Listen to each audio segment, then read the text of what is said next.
Hi, I'm Jo, And I'm Tim. and we're from THL. Today, we're going to take you through your home away from home. Let's take a look. Firstly, the LDV comes with a bunch of keys.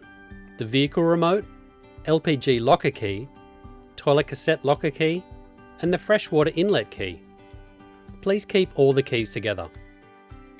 Moving into the cab, this camper is an automatic LDV. It has a standard key start ignition. This model features rear sensors and a reversing camera which will show on the dash screen when in reverse. Make sure someone is guiding you when reversing and parking.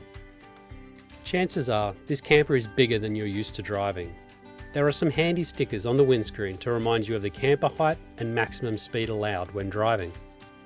Some LDVs feature internal walk-through access and some don't. Unfortunately, this is not something you can specifically request.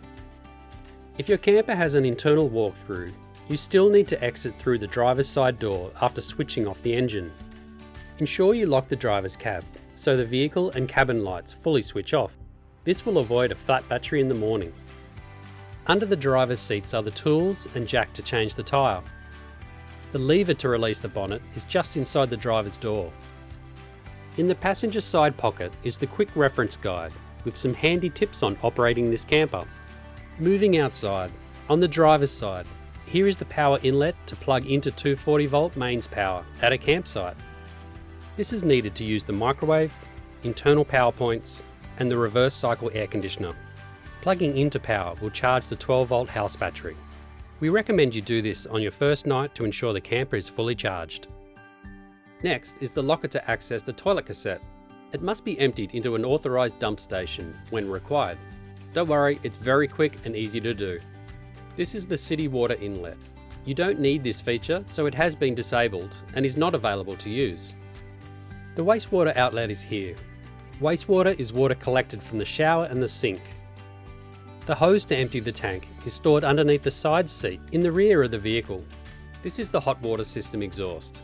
It does get hot when the hot water system is being used, so make sure it is never covered or blocked. Next is the inlet to refill the freshwater tank. The hose is stored underneath the side seat in the rear of the vehicle. We have filled the tank for you, so you're ready to go. Around on the rear of the camper is the reversing camera.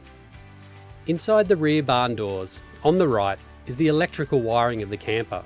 Please do not open or use this locker. On the left is the LPG bottle compartment. This supplies gas to the interior stove and hot water system. Make sure the gas bottle is turned off when it's not being used and before driving. We've filled the LPG bottle up for you, and you will need to refill it before returning, unless you have purchased the refueling pack.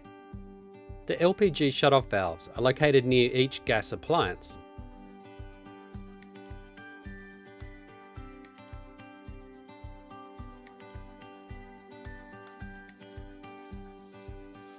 Around on the passenger side is a handy exterior light.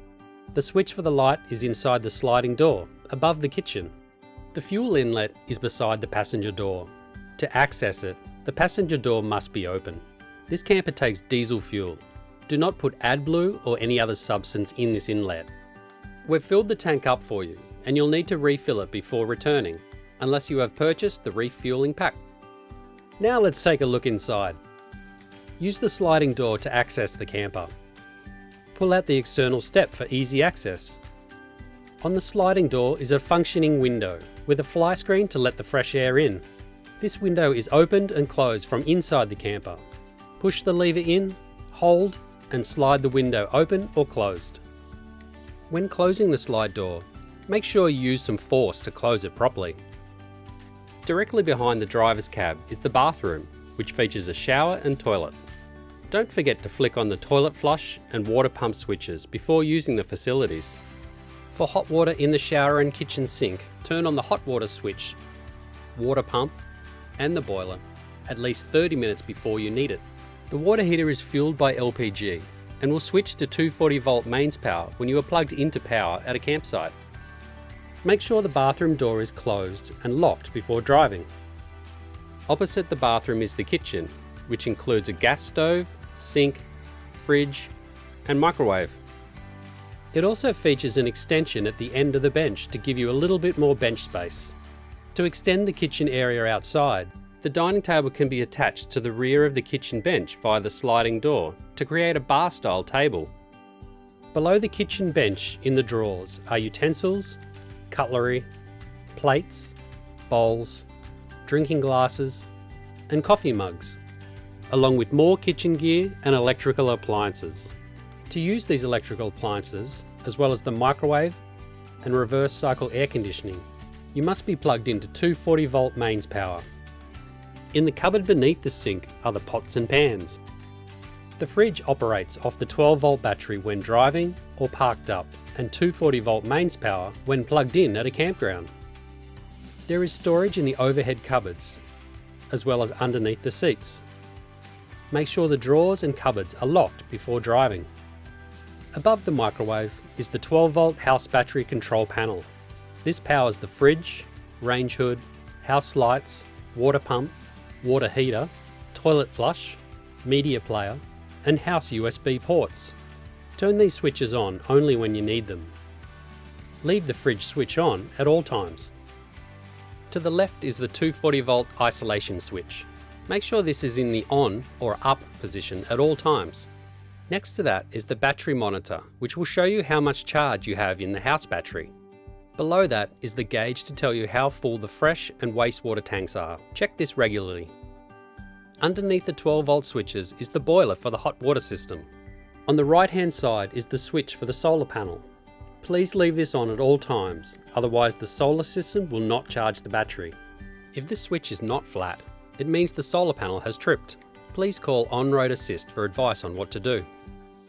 Also in this cupboard are the remotes for the air conditioner and media player, along with 240 plugs for camper appliances such as the microwave. Please leave these on.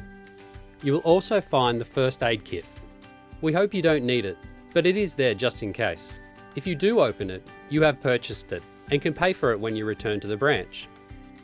There are USB ports situated around the camper, including on both sides of the lounge area and an external one just inside the sliding door. Since they are powered by the 12 volt house battery, they will work when you're not plugged into 240 mains power, but you will need to switch on the isolator switch called ACC on the control panel. The house battery is separate to the camper engine battery, so if the house battery is getting low, don't worry, the camper will still be able to start. The house lights are operated by the 12 volt system. To operate, turn on the light switch on the control panel and the switch above the entry door. Then you will need to turn each individual light on and off, including the one around the skylight.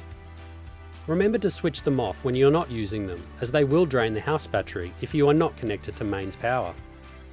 This camper features a reverse cycle air conditioner that works only when connected to 240 volt mains power. It is powered by a remote control that is paired with the unit. In the lounge area is the entertainment unit. This is a media player only and doesn't have access to television signal, but it's great for watching DVDs or movies from your USB.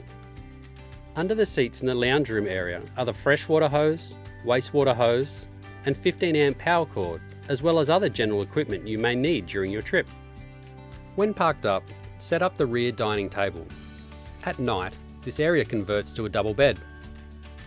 There are curtains all the way around for your privacy. To finish, we'd like to share some helpful tips for your trip. We have a bunch of camper help how-to videos in the THL Road Trip app showing you how to use specific features of your camper, such as operating the gas stove, emptying the toilet cassette, or setting up the beds. Make sure you watch these to get the most out of your camper. It's important that you book into a campground on your first night so you can plug into the 240 volt power to fully charge the house battery, and then every 2 or so days to charge up again. The speed of the 12 volt battery drainage will depend on the climate and how often it is used. A full charge takes between 14 to 16 hours and needs to be done at a campground. We don't recommend driving at dusk or night time, so be sure to arrive at your overnight destination before then. Top up the fresh water and empty the wastewater every 1 to 2 days. Empty the toilet cassette every 1 to 2 days, or as needed. The wastewater tank and the toilet cassette must be emptied at an authorised dump station. If you are staying in a holiday park, you will have access to one there. Otherwise, use the handy THL Road Trip app to search for the closest one. Top up and empty at every opportunity and you won't have to worry about a thing. Lastly, always remember, have your keys with you when you're outside the camper. We want to make sure you're completely comfortable before you leave the branch. Please don't be shy in asking your branch host any questions and let them know if there's something you are unsure about. Once on the road, you can always call our on-road care team 24/7. On behalf of all the crew at THL here, have an incredible adventure.